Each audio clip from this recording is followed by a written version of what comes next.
மதுபான கொள்கை முறைகேடு வழக்கில் டெல்லி முதலமைச்சர் அரவிந்த் கெஜ்ரிவாலை அமலாக்கத்துறை அதிகாரிகள் அதிரடியாக கைது செய்துள்ளனர். முதலமைச்சர் பதவி வகிக்கும் ஒருவரை அமலாக்கத்துறை முதல் முறையாக கைது செய்துள்ளது. டெல்லி மதுபான கொள்கை முறைகேடு வழக்கில் ஆம் ஆத்மி தலைவர்களுக்கு 100 கோடி ரூபாய் லஞ்சம் கைமாறியதாக அமலாக்கத்துறை குற்றம் சாட்டியுள்ளது. இந்த முறைகேட்டில் டெல்லி முதலமைச்சரும் ஆம் ஆத்மி கட்சி ஒருங்கிணைப்பாளருமான கெஜ்ரிவாலுக்கு தொடர்புள்ளதாக குற்றம் சாட்டியுள்ள அமலாக்கத்துறை நேரில் ஆஜராகி விளக்கமளிக்குமாறு அவருக்கு 9 முறை சம்மன் அனுப்பியது. ஆனால் ஆஜராகாமல் இருந்து வந்த கெஜ்ரிவால் நாடாளுமன்ற தேர்தல் வரை தம்மை கைது செய்யக்கூடாது என உத்தரவிடுமாறு கோரி டெல்லி உயர்நீதிமன்றத்தில் மனு தாக்கல் செய்திருந்தார். இந்த மனுவை விசாரித்த நீதிமன்றம் அமலாக்கத்துறை முன்பு ஆஜராகுமாறு கெஜ்ரிவாலுக்கு உத்தரவிட்டதோடு இவரை கைது செய்ய தடையில்லை என்றும் தெரிவித்தது. இதைத் தொடர்ந்து நேற்றிரவு 7 மணியளவில் 12 அமலாக்கத்துறை அதிகாரிகள் கெஜ்ரிவால் இல்லத்துக்கு சென்று சோதனை நடத்தினர்.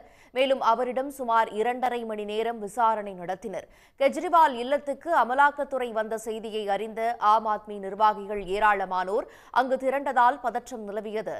இதனால் வன்முறை சம்பவங்கள் நிகழாமல் இருக்க கெஜ்ரிவாலின் வீட்டைச் சுற்றிலும் 144 தடை உத்தரவு பிறப்பிக்கப்பட்டுள்ளது.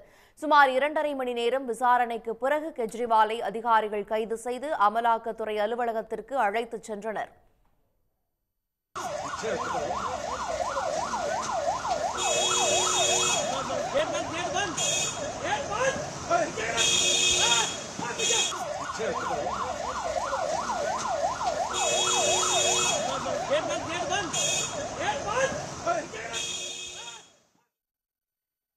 எதிர்க்கட்சியைச் சேர்ந்த ஜார்க்கண்ட் முதலமைச்சராக இருந்த ஹேமந்த் சோரன் ராஜினாமாவுக்கு பின் கைது செய்யப்பட்ட நிலையில் பதவியில் இருக்கும் முதலமைச்சரான கெஜ்ரிவால் தற்போது கைது செய்யப்பட்டுள்ளார். இதன் மூலம் அமலாக்கத்துறையால் கைது செய்யப்பட்ட முதல் முதலமைச்சர் கெஜ்ரிவால் ஆவார்.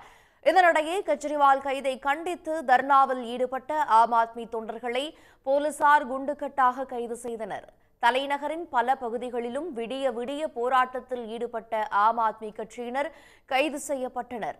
இதேபோன்று மும்பை, திருவனந்தபுரம் போன்ற நகரங்களில் போராட்டத்தில் ஈடுபட்டவர்கள் கைது செய்யப்பட்டனர்.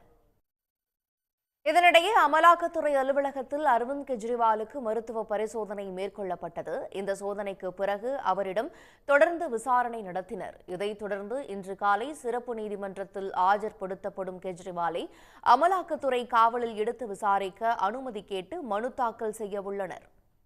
உடனுக்குடன் செய்திகளை தெரிந்து கொள்ள சன் நியூஸ் பெல் ஐகானை கிளிக் பண்ணுங்க.